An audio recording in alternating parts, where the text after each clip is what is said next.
ಕೇಂದ್ರ ಸಚಿವ ಎಚ್.ಡಿ. ಕುಮಾರಸ್ವಾಮಿ ಅವರು ಒಂದು ತುರ್ತು ಸುದ್ದಿಗೋಷ್ಠಿಯನ್ನ ಕರೆದು ಮಾತನಾಡ್ತಾ ಇದ್ದಾರೆ. ಬಹುಶಃ ಈ ಬಿಡದಿ ಹೋರಾಟಕ್ಕೆ ಸಂಬಂಧಪಟ್ಟಂಗೆ ಮೊನ್ನೆ ಏನೇನು ಅನಾಹುತಗಳಾಗಿದೆಯಲ್ಲ, ಈ ಸರ್ವೆಗೆ ಬಂದಂತ ಅಧಿಕಾರಿಗಳಿಗೆಲ್ಲ ಪೊರ್ಕೆಲ್ ಹೊಡೆದು ಕಳಿಸಿದ್ದಾರೆ. ಆ ವಿಚಾರವಾಗಿ ಪ್ರಸ್ತಾಪ ಆಗ್ಬೋದು. ಆ ಒಂದು ಯೋಜನೆಗಳು ತಂದರಲ್ಲಪ್ಪ, ಬೆಂಗಳೂರು ನಗರ ಮುಂದಿನ 50 ವರ್ಷ ಈಗ ಹೇಳ್ತಾ ಇದ್ದಾರಲ್ಲ, ಇದೇನೋ ಬೆಂಗಳೂರು ನಗರ ಬ್ರ್ಯಾಂಡ್ ಮಾಡ್ತೀನಿ ಅದೇನೋ ಹೇಳ್ಕೊಂಡವರಲ್ಲ ಎಲ್ಲ. ಈಗ ಬ್ರ್ಯಾಂಡ್ ಬೆಂಗಳೂರು ಮಾಡ್ತೀವಿ, ಅದೇನೋ ಬೆಂಗಳೂರು ಇದು ವಿಶ್ವಕ್ಕೆ ಮಾದರಿ ಮಾಡ್ತೀವಿ ಅಂತ ಹೇಳ್ತಾ ಇದ್ದೀರಲ್ಲಪ್ಪ. ಈಗ ಅವತ್ತು ಮಾಡಿದ್ರಲ್ಲ ಸಿಂಗಾಪುರ ಮಾಡ್ತೀವಿ ಅಂತ ಹೇಳಿ, ಆ ಬೆಂಗಳೂರು ನಗರ ಮುಂದಿನ 50 ವರ್ಷಕ್ಕೆ ಯಾವ ರೀತಿ ಆಗ್ಬೋದು ಅನ್ನೋದನ್ನು ಕಿಂಚಿತ್ತು ಯೋಚನೆನೇ ಮಾಡಿದೆ. ಅವತ್ತು ನೀವು ಮಾಡಿದಂಥ ಬೆಂಗಳೂರಿನ ಅಭಿವೃದ್ಧಿ ಇದೆಯಲ್ಲ, ಅದರ ಫಲ ಇವತ್ತು ಬೆಂಗಳೂರಿನ ನಾಗರಿಕರು ಅನುಭವಿಸ್ತಾ ಇರ್ತಕ್ಕಂಥದ್ದು. ನಾನು ಆಕಸ್ಮಿಕವಾಗಿ ಮುಖ್ಯಮಂತ್ರಿ ಆದವನು. ಆ ಸಂದರ್ಭದಲ್ಲಿ ಬೆಂಗಳೂರಿನ ಪರಿಸ್ಥಿತಿಗಳನ್ನು ನೋಡಿ ಹಲವಾರು ಯೋಜನೆಗಳನ್ನು ತರಬೇಕು ಅಂತ ಮಾಡಿದ್ದು ನಿಜ. ನಾನು ಉದಾಹರಣೆಗೆ ಬೆಂಗಳೂರು ನಗರದಲ್ಲಿ ಒಂದು ಇನ್ನರ್ ಕೋರ್ ರಿಂಗ್ ರೋಡನ್ನು ಮಾಡಬೇಕು ಅಂತ ಹೇಳಿ ಸುಮಾರು 102 kilometre elevated road, inner core elevated ರೋಡನ್ನ ಮಾಡಬೇಕು ಅಂತ ಹೇಳಿ 2006ರಲ್ಲೇ ತೀರ್ಮಾನ ಮಾಡಿದ್ದೆ. ಇವತ್ತು ಯಾವೊಂದು ಗಾಳಿ ಆಂಜನೇಯ ಸ್ವಾಮಿ ಟೆಂಪಲ್ ಇದೆಯಲ್ಲ ನಮ್ಮ ಬ್ಯಾಟರಾಯನಪುರ ಅಂತ ನಮ್ಮ ಮೈಸೂರು ರೋಡ್ನಲ್ಲಿ, ಆ ವೆಸ್ಟ್ ಆಫ್ ಕಾರ್ಡ್ ರೋಡ್ ಪಕ್ಕದಲ್ಲಿ ಪ್ಯಾರಲಲ್ಲಿ ಆ ದೇವಸ್ಥಾನದ ಪಕ್ಕದಲ್ಲಿ ಡ್ರೈನೇಜ್ ಮೇಲೆ ಒಂದು ಫ್ಲೈಓವರ್ ಮಾಡಿದ್ದೀವಲ್ಲ, ಅದು ಒಂದು ಸಣ್ಣ ಯೋಜನೆ ಅಂತ ಪ್ರಾರಂಭ ಮಾಡಿದ್ರು, ಪೈಲಟ್ ಪ್ರಾಜೆಕ್ಟ್. 142 ಕಿಲೋಮೀಟ್ರು ಬೆಂಗಳೂರು ನಗರದಲ್ಲಿರ್ತಕ್ಕಂಥ ಈ ಒಂದು ಕಾಲುವೆಗಳಿತ್ತಲ್ಲ, ರಾಜಕಾಲುವೆ, ಅದರಲ್ಲಿ ಎಲಿವೇಟೆಡ್ ಕಾರಿಡಾರ್ ಮಾಡಬೇಕು ಅಂತ ಹೇಳಿ ಎಲಿವೇಟೆಡ್ ರೋಡ್ಗಳು ಮಾಡಿ ಸ್ಕೂಟ್ರು, ಆಟೋಗಳು, ಸಣ್ಣ ವೆಹಿಕಲ್ಗಳು, ಕಾರ್ಗಳು ಓಡಾಡೋದಕ್ಕೆ 142 ಕಿಲೋಮೀಟ್ರ್ ಯೋಜನೆ, ಅದನ್ನು ಸಹ ಮಾಡಬೇಕು ಅಂತ ತೀರ್ಮಾನ ಮಾಡಿದ್ದವನು. 5 ಟೌನ್ಶಿಪ್ ಮಾಡಬೇಕು ಅಂತ ತೀರ್ಮಾನ ಮಾಡಿದವನು ನಾನೇ. ನಾನು ಇಲ್ಲ ಅಂತ ಎಲ್ಲೂ ಹೇಳಿಲ್ಲಪ್ಪ, ಗೌರವಾನ್ವಿತ ಮುಖ್ಯಮಂತ್ರಿಗಳೇ. ನಾನು 100 ಬಾರಿ ಹೇಳಿದ್ದೀನಿ, ನಾನೇ ಮಾಡಬೇಕು ಅಂತಕ್ಕಂಥ ಯೋಜನೆಯನ್ನು ತರಬೇಕು ಅಂತ ಹೊರಟವನು ಅಂತ ನಾನೇ ಹೇಳ್ತಾ ಇದ್ದೀನಿ. ನಮ್ಮ ಮುಖ್ಯಮಂತ್ರಿಗಳ ಕಚೇರಿ ಕೃಷ್ಣ ಈ ಯೋಜನೆ ಬಗ್ಗೆ ಚರ್ಚೆ ಮಾಡಿದಾಗ ನಮ್ಮ ಅಧಿಕಾರಿಗಳು ಬಿಡದಿ ಭಾಗದ ರೈತರುಗಳು, ಮುಖಂಡರುಗಳು, ಎಲ್ಲ ಪಕ್ಷದವರನ್ನು ಕರೆದು 3 ಸಭೆ ಮಾಡಿದ್ದೀನಿ. ಆ 3 ಸಭೆಯಲ್ಲಿ ಜನಗಳು ಕೊಟ್ಟಂಥ ಅಭಿಪ್ರಾಯಗಳು, ಹೆಣ್ಮಕ್ಳು ಸಹ ಬಂದಿದ್ರು ಆ ಸಂದರ್ಭದಲ್ಲಿ. ಅದೆಲ್ಲ ಇನ್ನೂ ಕೆಲವರು ಬದುಕಿದ್ದಾರೆ. ಅವತ್ತು ಏನು ನಡೆದಿದೆ ಘಟನೆ ಅನ್ನೋದು ನಾನಿಲ್ಲಿ ಈಗ ಕತೆ ಕಟ್ಟಬೇಕಾಗಿಲ್ಲ. ನಾನು ಇದೆಲ್ಲ ನಡೆದಿರ್ತಕ್ಕಂಥದ್ದು ಬದುಕಿದ್ದಾರೆ. ಆ ಸಂದರ್ಭದಲ್ಲಿ ಯಾವೊಂದು ಕೇಂದ್ರ ಸರ್ಕಾರ SEZ ಒಂದು ಆ್ಯಕ್ಟನ್ನು ತಂದರು 2005. ಎಲ್ಲ ರಾಜ್ಯದ ಮುಖ್ಯ ಕಾರ್ಯದರ್ಶಿಗಳಿಗೆ ಪತ್ರ ಬರೀತಾರೆ ಕೇಂದ್ರ ಸರ್ಕಾರ. ಅವತ್ತು ಮನಮೋಹನ್ ಸಿಂಗ್ ಪ್ರೈಮ್ ಮಿನಿಸ್ಟ್ರು ಪತ್ರ ಬರೆದು SEZ ಜಾರಿಗೆ ತರಲಿಕ್ಕೆ ಇನ್ನು 2 ತಿಂಗಳಲ್ಲಿ ನಿಮ್ಮ ಪ್ರಸ್ತಾವನೆಗಳನ್ನು ಕೊಡಬೇಕು ಅಂತ ಹೇಳಿ ಇಡೀ ದೇಶದ ಎಲ್ಲ ರಾಜ್ಯದ ಮುಖ್ಯಮಂತ್ರಿಗಳಿಗೆ ಪತ್ರ ಬರೆದರು, ಮುಖ್ಯಮಂತ್ರಿಗಳ ಮುಖ್ಯ ಕಾರ್ಯದರ್ಶಿಗಳಿಗೆ. ಅದರ ಹಿನ್ನೆಲೆಯಲ್ಲಿ ಕೆಲವು ಅಧಿಕಾರಿಗಳು ಸಭೆಗಳು ಮಾಡಿದ್ದು ನಿಜ, ನನ್ನ ಉದ್ದೇಶದಲ್ಲಿ ಸಭೆಗಳು ನಡೆದಿದೆ. ಅದೆಲ್ಲ ಡಾಕ್ಯುಮೆಂಟ್ ಇರ್ತದೆ, ಅದೆಲ್ಲ ಸಭೆಗಳಾಗಿರ್ತಕ್ಕಂಥದ್ದು. ಆ ಸಂದರ್ಭದಲ್ಲಿ 5 ಟೌನ್ಶಿಪ್ಪನ್ನು ಮಾಡ್ತಕ್ಕಂಥದ್ದು ಒಂದು ಚರ್ಚೆಗಳಿಗೆ ಬಂತು, ಚರ್ಚೆ ಹಂತದಲ್ಲಿ ಇತ್ತು. ಆ 5 ಟೌನ್ಶಿಪ್ಗಳಲ್ಲಿ ಒಂದು ಪೈಲಟ್ ಪ್ರಾಜೆಕ್ಟನ್ನು ಬಿಡದಿ ಹತ್ರ ಮಾಡಬೇಕು ಅಂತಕ್ಕಂಥ ಒಂದು ತೀರ್ಮಾನಗಳನ್ನು ಅಧಿಕಾರಿಗಳ ಮಟ್ಟದಲ್ಲಿ ಏನು ಚರ್ಚೆಗಳಾಗಿದ್ದವು, ಅದರ ಮೇಲೆ ನಾನು ನಮ್ಮ ಮುಖ್ಯಮಂತ್ರಿ ಕಚೇರಿಗೆ ನನಗೆ ಮತ ಕೊಟ್ಟಂಥ ಜನರನ್ನು ಕರೆದಿದ್ದು. ನಾನು ಜನಗಳನ್ನು ಏಕಾಏಕಿ ಎತ್ತು ಹೊರಗಾಕಬೇಕು ಅಂತ ಮಾಡಿದಂಥ ಕಾರ್ಯಕ್ರಮ ಅಲ್ಲಪ್ಪ. 3 ಬಾರಿ ಮೀಟಿಂಗ್ ಮಾಡಿದ್ದೀನಿ. ಈಗ ನೀವು ಮಾಡ್ತಿರೋದೇನು, ಮೊದಲನೇ ನೋಟಿಫಿಕೇಷನ್ ಮಾಡೋದಕ್ಕಿಂತ ಮುಂಚೆ 20 ಜನ ರೈತರನ್ನ ವಿಧಾನಸೌಧಕ್ಕೆ ಕರೆಸ್ಕೊಳ್ಳಿಲ್ಲ. ನೀವು ಕರೆಸ್ಕೊಂಡಿದ್ದೆಲ್ಲಿಗೆ? ಸರ್ಕಾರದಲ್ಲಿ ಸುಳ್ಳು ದಾಖಲೆಗಳನ್ನು ಸೃಷ್ಟಿ ಮಾಡಿ ಕಟ್ಟಿದಿರಲ್ಲಪ್ಪ. ಒಂದು ನ್ಯಾಷನಲ್ ಎಂಥ ಸ್ಕೂಲ್ ಅದು, ನ್ಯಾಷನಲ್ ಪಬ್ಲಿಕ್ ಸ್ಕೂಲು. ಏನು ಪಾಪ ಜನಕ್ಕೆ ಚಾರಿಟಿ ಎಜುಕೇಷನ್ ಕೊಡ್ತಾ ಇರೋದು, ಅಲ್ಲಿ ಫ್ರೀ ಎಜುಕೇಷನ್ ಕೊಡ್ತಾವ್ರೆ. ಸರ್ಕಾರಿ ದಾಖಲೆಗಳನ್ನು ತಿದ್ದಿ ಇದನ್ನು ಕದ್ದು ಅವನ್ನೆಲ್ಲ ದಾಖಲೆ ಮಿಸ್ಸಿಂಗು ಅಂತ ಹೇಳಿ ಒಬ್ಬ ರಿಟೈರ್ಡ್ ಅಧಿಕಾರಿ 100 ಬಾರಿ ನನ್ನ ಹತ್ರ ಬಂದರು. ಪಾಪ ಬೀದಿಗೆ ತಗೊಂಡು ನಿಲ್ಸಿದಾರಲ್ಲಪ್ಪ. ಆ ಕೆಲಸ ನಾನು ಬಿಡದಿ ರೈತರು ಮಾಡೋಕ್ಕೆ ಹೊರಟಿರಲಿಲ್ಲ. ಹೇಳಕ್ಕೆ ಚರಿತ್ರೆ ಭಾಳ ಇದ್ದಾವೆ. ಇಲ್ಲಿ ಪ್ರಶ್ನೆ ಆ ರೈತರುಗಳದ್ದು ಒಂದು ಭಾಗ. ನಂತರ ಯಾತಕ್ಕೆ ಎಚ್ ಕೆ ಪಾಟೀಲ್ರನ್ನ ಜೊತೆಲಿ ಕೂರಿಸ್ಕೊಳ್ಳಿಲ್ಲ? ಇವತ್ತು ಎಂ ಬಿ ಪಾಟೀಲ್ನ ಕೂರಿಸ್ಕೊಂಡಿದ್ದೀರಿ. ಎಂ ಬಿ ಪಾಟೀಲ್ದು ಗೊತ್ತು ನಮಗೆ. ಎಂ ಬಿ ಪಾಟೀಲೆಲ್ಲ ಸತ್ಯಶೋಧನಾ ಸಮಿತಿಯಲ್ಲಿ ಇದ್ದಿದ್ದು. ಅವತ್ತು ಸತ್ಯಶೋಧನಾ ಸಮಿತಿ ಚೇರ್ಮನ್ನು ನಿಮ್ಮ ಎಚ್ ಕೆ ಪಾಟೀಲ್ರು. ಎಲ್ಲಿದೆ ಆ ರಿಪೋರ್ಟು ಸತ್ಯಶೋಧನಾ ಸಮಿತಿದು? ಇಡೀ ಜನಗಳ ಮುಂದೆ. ಅದರ ಹಿನ್ನೆಲೆಯಲ್ಲಿ ವಿಧಾನಸಭೆಯಲ್ಲಿ ಚರ್ಚೆ ಆಯ್ತಲ್ಲಪ್ಪ. ಸಭೆಯಲ್ಲಿ ನೀನು ಭಾಗವಹಿಸಿದ್ದಲ್ಲಪ್ಪ. ನೀವು ಭಾಗವಹಿಸಿ ಏನೇನು ಚರ್ಚೆ ಮಾಡಿದ್ರಿ? ಶಿವಕುಮಾರು, ಸಿದ್ದರಾಮಯ್ಯ, ಮಲ್ಲಿಕಾರ್ಜುನ್ ಖರ್ಗೆ, ಧರ್ಮಸಿಂಗು, ಶ್ರೀರಾಮರೆಡ್ಡಿ, ಮಾಧುಸ್ವಾಮಿ,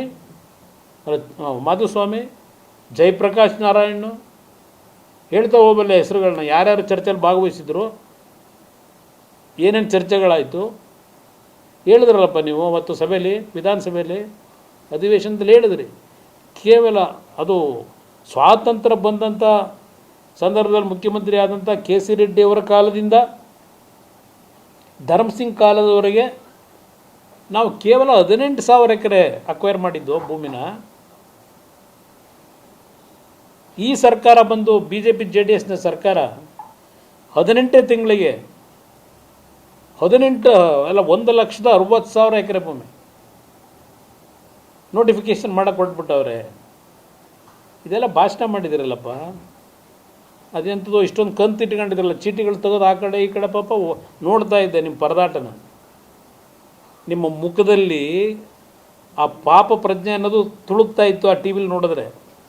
ನಾನು ಯಾಕೆಂದರೆ ಬೆಳಗ್ಗೆ ಕ್ಯಾಬಿನೆಟ್ ಮೀಟಿಂಗ್ ಇತ್ತು. ಕ್ಯಾಬಿನೆಟ್ ಮೀಟಿಂಗ್ ಮುಗಿಸ್ಕೊಂಡು ಬಂದೆ. ನನ್ನ ಕ್ಷೇತ್ರದ ಒಂದು 25-30 ಜನ ಲೀಡರ್ಗಳು ಬಂದಿದ್ದರು. ಅವ್ರ ಜೊತೆಲಿ ಊಟ ಮಾಡ್ತಾ ಕೂತಿದ್ದೆ. ಆಗಿಲ್ಲ ಯಾರ ಬಂದು ತೋರಿಸಿದ್ರು.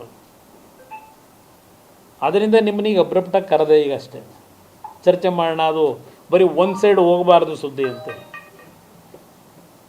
ಇಲ್ಲಿ ಚರ್ಚೆ ಮಾಡಿದ ದಿವಸನೇ ಈಗ ಅದನ್ನು ಡೇಟ್ಗಳು ಹೇಳೋರಲ್ಲ. ಸನ್ಮಾನ್ಯ ಆನರಬಲ್ ಚೀಫ್ ಮಿನಿಸ್ಟ್ರು ಅವರ ಅಧ್ಯಕ್ಷತೆಯಲ್ಲಿ ಯಾವ್ಯಾವ ಡೇಟು ಅಂತ ಹೇಳಿದಿರಲ್ಲ.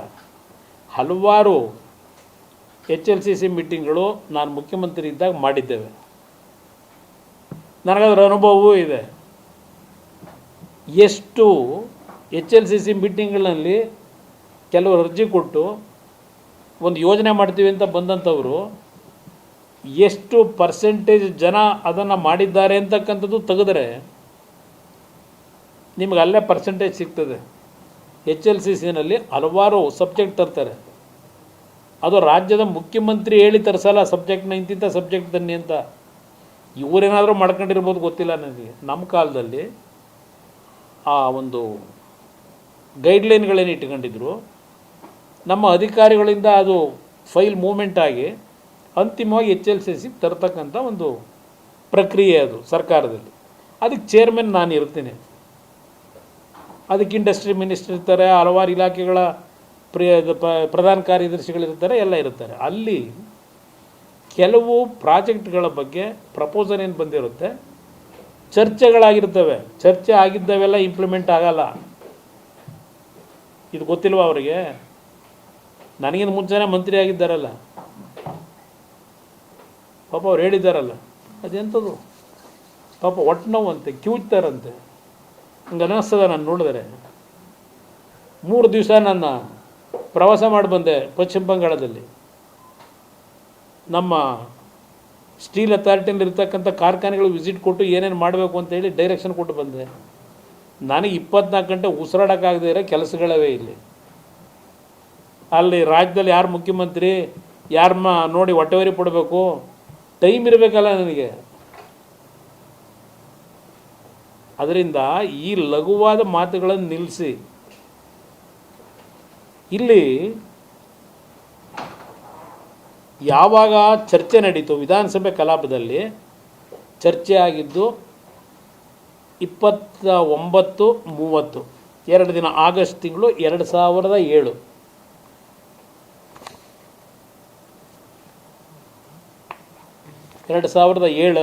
ಇದನ್ನು ಕೊಟ್ಟಿದ್ದೀನಿ ನಿಮಗೆ, ನನ್ನ ಮಾಧ್ಯಮದ ಸ್ನೇಹಿತರಿಗೆ ಇದೆಲ್ಲ ಕೊಟ್ಟಿದ್ದೀನಿ ನಾನು.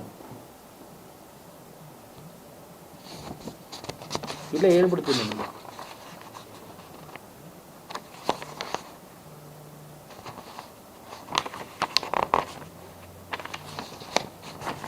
ಇದು ಹೇಳಿದ್ನಲ್ಲ, 29-30 ಆಗಸ್ಟ್ 2007 ಸುದೀರ್ಘವಾದ ಚರ್ಚೆ ನಡೆದಂಥದ್ದು.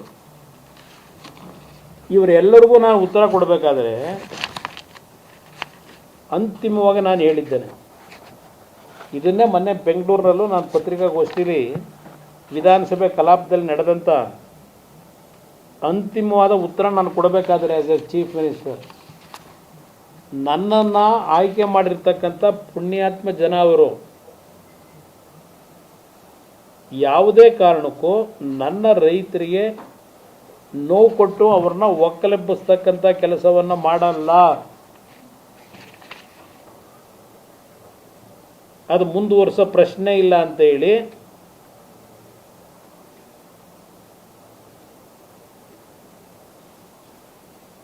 ಇಲ್ಲಿ ಹೇಳ್ತೀನಿ. ಇಲ್ಲಿ ಇವತ್ತೇನು ಹೇಳಿದಾರಲ್ಲ,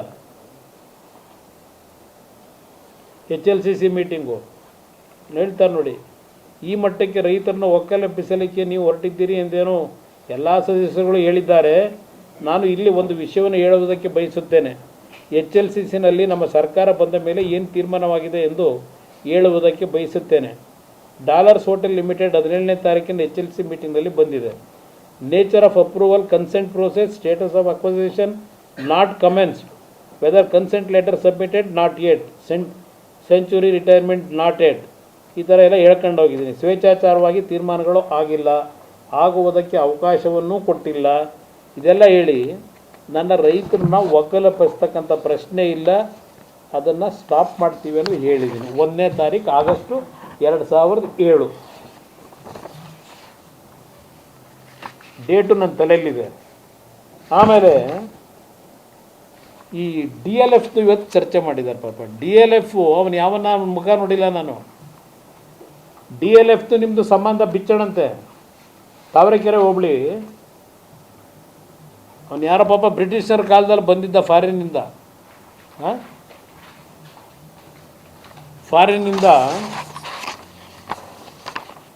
ಇದು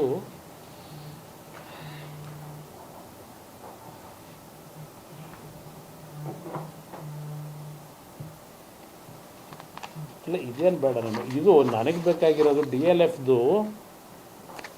ನನ್ನ ಕಾಲದಲ್ಲಿ 100 ಕೋಟಿ 200 ಕೋಟಿ ಮತ್ತು 100 ಕೋಟಿ ಅಂತ ಎಲ್ಲ ಹೇಳ್ಕೊಂಡವ್ರೆ. ಈ ಪ್ರಾಜೆಕ್ಟನ್ನು ಚರ್ಚೆಗೆ ಬಂದಿದ್ದು ನಿಜ. ಈ ಪ್ರಾಜೆಕ್ಟು ಟೇಕ್ ಆಫೇ ಆಗಲಿಲ್ಲ.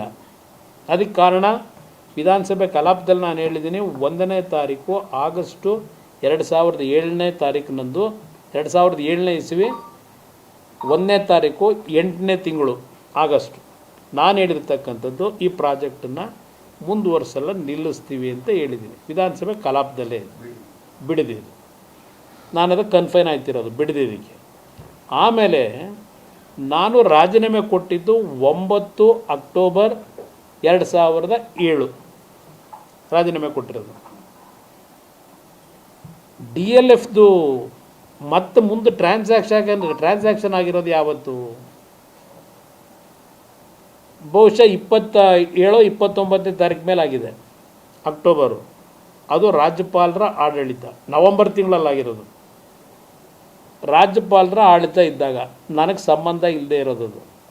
ನಾನಲ್ಲಿ ವಿಧಾನಸಭೆಯಲ್ಲಿ ಆಗಸ್ಟ್ 1ನೇ ತಾರೀಕು ಈ ಪ್ರಾಜೆಕ್ಟನ್ನು ನಿಲ್ಲಿಸ್ತೀವಿ ಅಂತ ಭಾಷಣದಲ್ಲಿ ಹೇಳ್ಬಿಟ್ಟಿದ್ದೀನಿ. ಇವರೆಲ್ಲ ನನ್ನ ಮೇಲೆ ಗದಾಪ್ರಹಾರ ಮಾಡಿದ್ರಲ್ಲ. ಸೊ ಇದು ಬಿಡದಿ ಟೌನ್ಶಿಪ್ ವಿಚಾರವಾಗಿ ಕುಮಾರಸ್ವಾಮಿ ಅವರು ಕೆಲ ಇಲ್ಲದೇ ಇರುವಂಥ ಸುಳ್ಳು ಸುದ್ದಿಗಳನ್ನು ನನ್ನ ವಿರುದ್ಧವಾಗಿ ಹಬ್ಬಲಾಗ್ತಾ ಇದೆ ಅಂತ ಹೇಳಿ ಅವ್ರು ಇವತ್ತು ಭಾಳ ತುರ್ತಾಗಿ ಕರೆದಿರುವಂಥ ಸುದ್ದಿಗೋಷ್ಠಿ. ಇಲ್ಲಿ 2008 ಸಂದರ್ಭದಲ್ಲಿ ಅವ್ರು ಮುಖ್ಯಮಂತ್ರಿ ಆಗಿದ್ದಾಗ ಏನೇನು ನಿರ್ಧಾರಕ್ಕೆ ಬಂದಿತ್ತು 2007-8 ಈ ಸಂದರ್ಭ, ಈಗ ಸರ್ಕಾರ ಕ್ಲೇಮ್ ಮಾಡ್ತಾ ಇರುವಂಥದ್ದೇನು, ಬಟ್ ಅವತ್ತು ಆ್ಯಕ್ಚುಯಲ್ ಆಗಿ ಆಗಿದ್ದೇನು, ನಾನು ಇದಕ್ಕೆಲ್ಲ ಹೊಣೆಗಾರ ಅಲ್ಲ ಅನ್ನೋ ವಿವರಣೆಯನ್ನು ಕೊಡೋ ಪ್ರಯತ್ನದಲ್ಲಿದ್ದಾರೆ.